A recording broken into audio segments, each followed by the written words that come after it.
Hello friends, आप देख रहे हैं आपका चैनल शेयर बाजार विद आयुष। और बात करेंगे फ्रेंड्स इस वीडियो में अडानी एंटरप्राइजेस के फर्स्ट डे सब्सक्रिप्शन के बारे में। अडानी एंटरप्राइजेस एफपीओ फर्स्ट दिन कितना सब्सक्राइब हो पाया, एफपीओ कितना पैसा निकल के आया। एंड क्योंकि एक बहुत बड़ी बात है कि अडानी एफपीओ जब आ रहा है और अडानी एंटरप्राइजेस का जो प्राइस है वो अगर एफपीओ की प्राइस के नीचे चल रहा है, तो इस समय क्या करना चाहिए एक रिटेल निवेशक को। क्या एप्लीकेशन लगानी चाहिए, अवॉइड करना चाहिए, या फिर अभी भी क्या स्टॉक जो है वो ऊपर जा सकता है, सबके बारे में बात करेंगे। तो बहुत महत्वपूर्ण वीडियो होने वाला है, तो पूरा ज़रूर आप देखिएगा। फर्स्ट टाइम फ्रेंड्स अगर आपने चैनल को विजिट किया है, चैनल को ज़रूर सब्सक्राइब आप कर लीजिएगा। So friends, Adani enterprises FPO आज से ओपन हुआ। अब आज ओपन हुआ या फिर कहें आज का दिन ही इन्होंने गलत चुना, आप डेफिनेटली कुछ भी कह सकते हैं जो भी गलत है, बिकॉज ये चीज़ बहुत कम होती है कि कभी दोस्तों कोई कंपनी अपना सबसे बड़ा या फिर कहूँ भारत का सबसे बड़ा कोई एफपीओ निकल के आया और उस दिन उस पूरी कंपनी का, उस पूरी कॉन्ग्लोमरेट का सबसे बैड डे हो, सबसे ज़्यादा बुरा दिन हो। ये हम कह सकते हैं कि आज एग्जैक्टली ऐसा हो गया। और जो डेफिनेटली अनएक्सपेक्टेड जो एक्सपेक्ट हो जाता है, आज एग्जैक्टली वैसा हुआ है। बिकॉज आज का दिन अडानी ग्रुप के लिए तो सबसे ज़्यादा बुरे दिनों में से एक रहेगा, क्योंकि इतनी मार्केट कैप वाइप ऑफ हो गई। एंड जब अडानी एंटरप्राइजेस का एफपीओ को आप लॉन्च कर रहे हैं, तो क्या मार्केट में उसका रिस्पॉन्स आया, ये भी समझना बहुत इंपॉर्टेंट है। एक बात ध्यान रखिएगा, ये जो इशू है वो 31 जनवरी तक ओपन है, तो अभी आपके पास समय है। आज तो मात्र पहला दिन हुआ है। 3112 से लगाकर 3276 का प्राइस बैंड है, लेकिन 3276 में एक बात इंपॉर्टेंट है कि 64 रुपीज़ का रिटेल डिस्काउंट है। तो आप इस एफपीओ को 3212 की प्राइस पे भी लगा सकते हैं, यानी 3212 की प्राइस पे भी आप इसको अप्लाई करके चल सकते हैं। दोस्तों, इसकी ₹1 की फेस वैल्यू है। 20,000 करोड़ का इशू है। कुल मिला के बीएसई एनएससी पे लिस्ट होगा और टोटल मिला के आपको जो शेयर्स है वो मिलेंगे चार, मात्र चार। अब सबसे पहले तो दोस्तों जो इंपॉर्टेंट बात है कि स्टॉक की प्राइस, हम चलिए 3276 को प्राइस लेके चलते ही नहीं है। हम मानते हैं कि रिटेल कैटेगरी के हैं आप, और 3212 की वैल्यू पे इस आईपीओ को, इस माफ कीजिएगा एफपीओ को अप्लाई करने वाले। तो 3212 का अभी करंट प्राइस चल रहा है, माफ कीजिएगा करंट इसने कह सकते हैं प्राइस बैंड दिया है। और जो करंट प्राइस चल रहा है स्टॉक का, करंट प्राइस चल रहा है स्टॉक का 2768। अब आप खुद समझिए, आपको शेयर दे रही है कंपनी 3212 पे, करंट उसका भाव चल रहा है 2768 पे।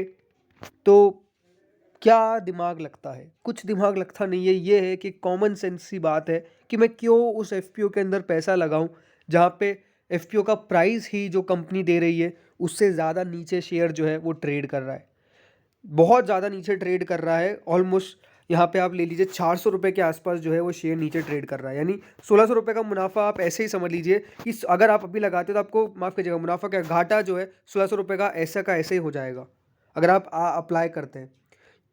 बढ़िया तो यही है कि मैं करंट शेयर को ही खरीद लूँ, राइट। और सब्सक्रिप्शन आप समझिए, सब्सक्रिप्शन से पहले ये देख लेते हैं कि कितने कितने शेयर ऑफर किए गए हैं किस सबको। सबसे पहले आती है दोस्तों क्यूआईबी कैटेगरी। क्यूआईबी कैटेगरी को करीबन 28.17% शेयर्स ऑफर किए गए ऑफ द होल इशू। बचा हुआ जो है 20,000 करोड़ का नहीं है, 20,000 में से दोस्तों ऑलमोस्ट 6,000 करोड़ के आसपास का एंकर इन्वेस्टर्स को एलोकेट कर दिया गया है। बचा हुआ कितना है? 14,908 करोड़।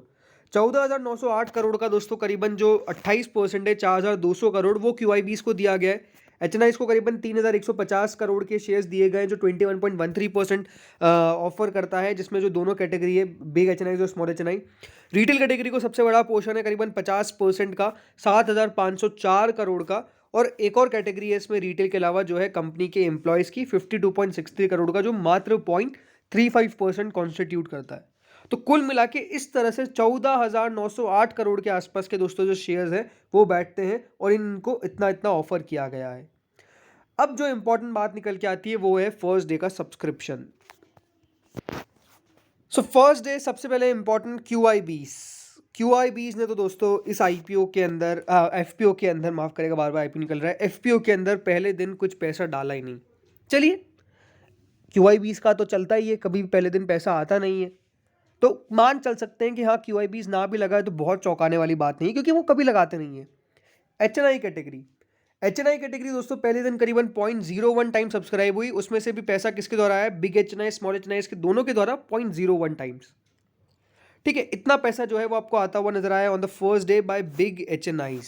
कुल मिला के कितना, 0.01 टाइम्स। ये भी कोई बहुत बड़ी बात नहीं है, एक्सपेक्टेड ही होता है कि बिग HNIs भी पैसे फर्स्ट डे तो लगाते नहीं है। इसके बाद आती है दोस्तों रिटेल कैटेगरी। रिटेल कैटेगरी तब भी करीबन 0.02 टाइम सब्सक्राइब हो गई, राइट। 0.2 टाइम सब्सक्राइब होना बहुत कम है, इसमें कोई डाउट नहीं है, बट क्योंकि इशू बहुत बड़ा है तो 0.02 टाइम्स का भी अपना एक वैल्यू है। बट अगेन ये बात तो इंपॉर्टेंट ही है कि 0.02 टाइम्स हो या फिर 0.20 टाइम्स हो या फिर 2 टाइम्स हो, जब तक सब्सक्रिप्शन निकल के नहीं आएगा तब तक कैसे चलेगा। तो रिटेल भी मैं कह सकता हूँ कि आज इंटरेस्टेड नहीं थे वो। डेफिनेटली ये 0.02% जो भी पैसा आया है वो कौन है मुझे भी नहीं पता है, बिकॉज 2% लोग हैं अभी भी जो बिलीव करते हैं कि अगर ये 3212 में मुझे शेयर दे रहे हो, स्टॉक अभी चल रहा है अगर 2700 के लेवल के आसपास, तब भी मुनाफा दे के जाएगा, या फिर ये होंगे long term investors. But again definitely ये 2% जो है, ये फिगर क्यों आया है ये अपने आप में एक रहस्य है, बिकॉज कैसे आ गया वो भी अपना आप में एक क्वेश्चन है। आखिर दोस्तों जो कैटेगरी है वो है कंपनी के एम्प्लॉयज़ की, वो है करीबन 0.04 टाइम सब्सक्राइब किया है। एंड कंपनी के एम्प्लॉयज़ ने भी पैसा जो लगाया है वो डेफिनेटली 0.04 टाइम्स, हम कह सकते हैं कि बहुत ज़्यादा तो ऑफर नहीं किया गया कंपनी के एम्प्लॉयज़ को, मात्र 50 करोड़ के आसपास का, बट 0.04 टाइम्स आ गया। और सब में से सबसे ज़्यादा जो भरी हुई कैटेगरी आज वो कंपनी के एम्प्लॉयज़ की है, करीबन 4% के आसपास का पैसा जो है वो आया है। कुल मिला के दोस्तों पहले दिन अडानी FPO जो है वो मात्र 1% भर सका, यानी कंपनी की मांग थी 14,904 करोड़ की, राइट। 14,904 करोड़ की दोस्तों कंपनी की मांग थी, ये है पूरा 100%। बट कितना पैसा आपको आता हुआ नजर आया है, मात्र 0.01। सो कह सकते हैं कि कुल मिला के कंपनी के पास आज के दिन पैसा जो है वो मात्र 149 करोड़ के आसपास का है। 149 करोड़ के आसपास की वैल्यू के बिड्स जो है वो कंपनी के पास आए हैं, विच इज़ ओनली 1%। और कह सकते हैं कि अभी बहुत बुरा दिख रहा है। अगर शेयर और गिर गया तो डेफिनेटली लगाने वाले मिलेंगे नहीं। और अगर दोस्तों अडानी का FPO फ्लॉप हो गया तो ये बात ध्यान रखिएगा, अडानी ग्रुप के लिए तो बिल्कुल खराब बात है ही है, बट ये मार्केट के लिए भी बहुत ख़राब होगा, क्योंकि एक FPO का फ्लॉप होना ये मार्केट के अंदर थोड़ा सा डर पैदा कर सकता है कि पैसा नहीं रेस कर पा रही है बड़ी बड़ी कंपनीज भी, बड़े बड़े कॉन्ग्लोमरेट्स भी बाज़ार से पैसा रेज नहीं कर पा रहे हैं, which is a very bad sign. ये बात ध्यान रखिए, अडानी के FPO को फ्लॉप अगर हो जाता है तो ये हमारे इंडियन इक्विटी मार्केट्स के लिए अच्छा नहीं है। अडानी ग्रुप के लिए तो बिल्कुल अच्छा है ही नहीं, बट हमारे लिए भी अच्छा नहीं है, पूरे इंडियन इक्विटी मार्केट्स के लिए भी अच्छा नहीं है। बिकॉज वो कंपनी जिसने ताबड़तोड़ रिटर्न्स दिए इन्वेस्टर्स को, आज इन्वेस्टर्स उसके अंदर पैसा डालने को तैयार नहीं है। रीज़न XYZ बहुत सारे हैं, इसमें कोई डाउट नहीं है। सबसे बड़ा रीज़न तो यही है कि स्टॉक की प्राइस ही नीचे है तो पैसा कौन डालेगा।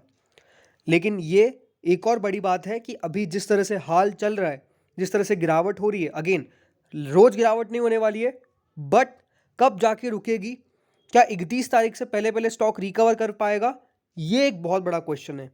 तो आने वाले जो 2 दिन हैं, सैटरडे और संडे, ये ध्यान रखिएगा, बहुत इंपॉर्टेंट होने वाले, बिकॉज क्लैरिफिकेशन अगर अडानी ग्रुप ने सही दे दिया देन इट्स गुड। बट अगर बाजार की अनुमान के मुताबिक, एक्सपेक्टेशंस के मुताबिक अगर कोई भी उनका जवाब नहीं आया तो फिर और भी गिरावट हो सकती है। बिकॉज आज आपने देखा है कि अडानी ग्रुप पूरा का पूरा क्रैश हो गया, जो मार्केट को लेके साथ में डूबा है। तो ये बहुत इंपॉर्टेंट है। तो इस वीडियो में तो इतना ही है। अभी कोई भी फैसला नहीं लेना है अप्लाई करने का, अवॉइड करने का भी नहीं लेना है। उसके पीछे का रीज़न क्या है, स्टॉक को देखने दीजिए, जैसे गिरावट हुई है वैसे रिकवरी भी आ सकती है, बहुत बड़ी बात नहीं है। तो ये ज़रूर है। तो फ्रेंड्स इस वीडियो में तो इतना ही था। आप भी आपके कमेंट्स मुझे बताइए, आप क्या मानते हैं, अडानी FPO के अंदर अप्लाई करना चाहिए या अवॉइड करना चाहिए, क्या करना चाहिए, कमेंट सेक्शन में ज़रूर बताइएगा। Thank you friends for watching this video.